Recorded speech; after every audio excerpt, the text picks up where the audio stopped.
పరిశుద్ధ నామముకే మహిమ కలుగును గాక. దేవుని యొక్క మహాకృపను బట్టి గత కాలం అంతా కూడా దేవుడి కాచి కాపాడి ఆయన కలిగిన రాజు మరొక రోజు ఆయన సందర్భం గడపడానికి ఆయన ఇచ్చిన సమయాన్ని బట్టి చిన్న ప్రార్థన చేసుకుని వాక్య భాగంలోకి వెళ్దాం. స్తోత్రం నాయన మహాపరిశుద్ధుడు అని దేవా, మీకే వందనాలు, స్తోత్రాలు. మహోన్నత మహాగణుడ, గొప్పవాడ, జీవం గల యేసే జీవాధిపతి, సర్వశక్తి మొదలవి స్తోత్రం నాయన. వాక్యమైన దేవుడు నాన్న, వాక్యం దగ్గరకు మీరు మాతో మాట్లాడే వాక్యం చూస్తున్న ప్రతి బిడ్డను కూడా మీరు దీవించి ఆశించి సహాయం చేసి ప్రభుత్వం నింపమని వదిలి చేసి మీరు మహిమ పొందమని యేసునామములో అడుగుతున్నాం తండ్రి. ఆమేన్.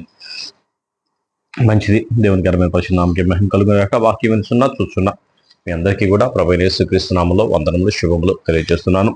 ఇక్కడ నేనటి దినాన మొదటి సమయాల గ్రంథం 23వ అధ్యాయాన్ని మనం ధ్యానం చేసుకున్నాం కదా.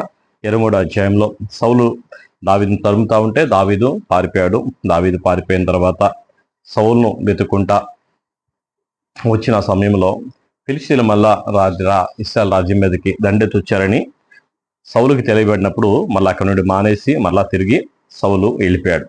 24వ అధ్యాయంలో సౌలు ఫిలిష్తీయులను తరుముట మాని తిరిగి రాగా దావీదు ఎన్గేది అరణ్యం ముందు ఉన్నాడని అతనికి వర్తమానం వచ్చాను.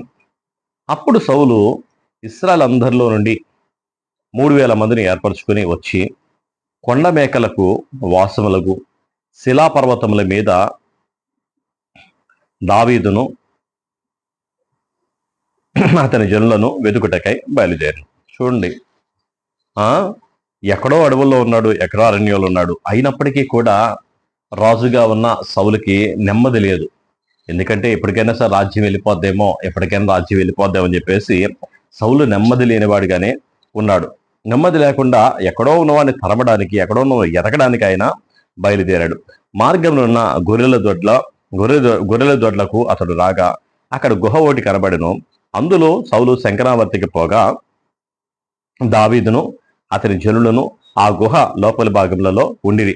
గనుక దావీదు జనులు అదిగో నీ దృష్టికి ఏది మంచిదో అది నీవు అతనికి చేయునట్లు నీ శత్రువుని నీ చేతికి అప్పగింతునని యెహోవా నీతో చెప్పిన దినము వచ్చినని అతనితో అనగా దావీదు లేచి వచ్చి సౌలుకు తెలియకుండా అతని పై వస్త్రపు చెంగును కోసెను. సౌలు ఆ పై వస్త్రమును తాను కోసినని దావీదు మనస్సు నొచ్చి ఇతడు యెహోవా చేత అభిషేకము నొందినవాడు గనుక యెహోవా చేత అభిషక్తుడైన నా ప్రభువుకు నేను ఈ కార్యము చేయను, యెహోవాను బట్టి అతని నేను చంపను అని తన జనులతో చెప్పెను. ఈ మాట చెప్పి దావీదు తన జనులను అడ్డగించి సౌలు మీదికి పోనీయక వారిని ఆపెను. తరువాత సౌలు లేచి గుహలో నుండి బయలుదేరి మార్గమున పోయెను. అప్పుడు దావీదు లేచి గుహలో నుండి బయలు వెళ్ళి నా ఏలినవాడ రాజా అని సౌలును వెనక నుండి కేకబేగా సౌలు వెనక్కి చూశాను. దావీదు నేల సాష్టాంగపడి నమస్కారం చేసి సౌలుతో ఇట్లెను, దావీదు నీకు కీడు చేయ ఉద్దేశించున్నాడని జనులు చెప్పిన మాటలు నీవెందుకు వినుచున్నావు? ఆలోచించుము. ఈ దినమున యెహోవా నిన్ను ఎలాగో గుహలో నా చేతికి అప్పగించెనో అది నీ కండ్లారా చూచితివే. కొందరు నిన్ను చంపమని నాతో చెప్పినను నేను నీ యందు కనికరించి ఇతడు యెహోవా చేత అభిషేకము నొందినవాడు గనుక నా ఏలిన వాని చంపనని నేను చెప్పి తిని, నా తండ్రి చూడుమో, ఇదిగో చూడుమో, నిన్ను చంపక నీ వస్త్రపు చెంగును మాత్రమే కోసి తిని గనుక నా వలన నీకు కీడు ఎంత మాత్రం రాదనియు నాలో తప్పిదము ఎంత మాత్రం లేదనియు నీవు తెలుసుకొనవచ్చును. నీ విషయమై నేను పాపమును చేయని వాడనై ఉండగా నీవు నా ప్రాణమును తీయవలనని నన్ను తరుముచున్నావు. నీకును నాకును మధ్య యెహోవా న్యాయం తీర్చును. యెహోవా నా విషయమై పగ తీర్చును గాని నేను నిన్ను చంపను. పూర్వీకులు సామ్యం చెప్పినట్లు దుష్టుల చేతనే దౌష్యము పుట్టును గాని నేను నిన్ను చంపను. ఇశ్రాయేలు రాజు ఎవని పట్టుకొని బయలుదేరి వచ్చి ఉన్నాడు? ఏ పాటి వాడిని తరుముచున్నాడు? చచ్చిన కుక్కను గదా, మిన్నలిని గదా. యెహోవా నీకును నాకును మధ్య న్యాయాధిపతి అయి తీర్పు తీర్చునుగాక. ఆయనే సంగతి విచారించి నా ప్రజల పక్షమున వ్యాజ్యమాడి నీ వశమున కాకుండా నన్ను నిర్దోషిగా తీర్చునుగాక. దావీదు ఈ మాటలు సౌలుతో మాట్లాడి చాలింపగా సౌలు దావీదా నాయనా ఈ పలుకు నీదేనా అని బిగ్గరగా ఏడ్చి దావీదుతో ఇట్లనను. హల్లెలూయా. చూడండి, దేవుడు దావీదు చేతికి సౌలును అప్పగించిన గుహలో శంకనావర్తికి వెళ్ళాడంట. అంటే లెట్రిన్ బాత్రూమ్ కూర్చోడానికి వెళ్ళాడు. అక్కడికి గుహలో ఎవరు ఉంటారు కదా, ఒంటరిగా ఉన్న చోట కూర్చునేటప్పుడు అదే సమయంలో దావీదు కూడా అక్కడే ఉన్నాడు. దావీదు అక్కడ ఉన్నాడు. లెట్రిన్కి వెళ్ళినప్పుడు ఒంటరిగానే కూర్చుంటాడు కదా, 10 మంది కలిసి కూర్చోరు కదా, ఒంటరిగానే చెట్టు పక్కో ఎక్కడో గుహలో పక్కన కూర్చున్నాడు. కూర్చున్న ప్రదేశంలో కూర్చున్న చోట్లో దావీదు అక్కడ ఉన్నాడు.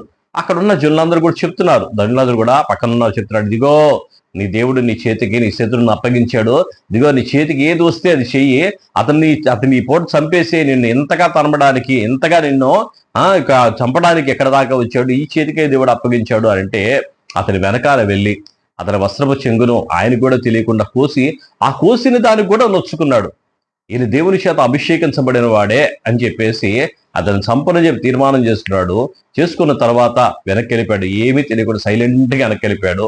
వెనక్కి వెళ్ళిన తర్వాత ఈయన పని ముగించుకొని బయటకు వచ్చినప్పుడు అప్పుడు సౌలు పిలిచి రాజా అని చెప్పి ఆయన పిలిచేంత చెప్తున్నాడు, నువ్వు ఎవరిని చంపాలనుకుంటున్నావు, ఇదిగో దేవుడు నా చేతికి నిన్ను అప్పగించాడు, అయినా నిన్ను ప్రాణంతోనే వదిలిపెట్టాను, దేవుడు అభిషేకించిన వాడిని నేను ముట్టను, దేవుడు అభిషక్తులైన నిన్ను అసలు ఏమాత్రం కూడా నేను చంపను, దేవుడే న్యాయం తీరుస్తాడు నీకును నాకును, నిన్ను దేవుడు నా చేతికి అప్పగించినప్పటికీ కూడా దేవునికి భయపడి నిన్ను ఏమాత్రం కూడా ఏ హాని కలగకుండా నేను పంపిస్తున్నాను, అయినా సరే నేను నీకు ఏ హాని చేయను, నా వల్ల నీకేదో హాని కలిగిద్ది అని నువ్వు అనుకుంటున్నావేమో, ఏ హాని నా వల్ల కలగదు, నేనంతటి వాడినయ్యా, చచ్చిన కుక్క లాంటి వాడిని, మిన్నల్లి వంటి వాడిని, నన్ను చంపడానికి నువ్వు వచ్చావు అని చెప్పి దావీదు అక్కడ మాట్లాడుతూ ఉన్నాడు.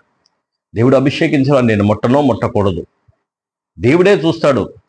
పెద్దలు మాట్లాడిన మాట ప్రకారం, పెద్దలు మాట్లాడిన మాటలో ఒక సామెతని చెప్తా ఉన్నాడు, దుష్టుల చేతనే దోషం పుట్టున్నాయని.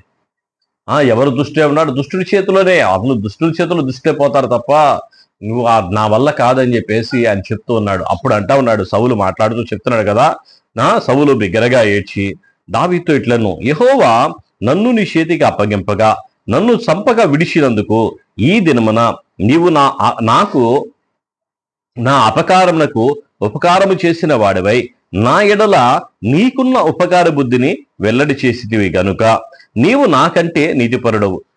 ఒకరికి తన శత్రువు దొరికిన ఎడల మేలు చేసి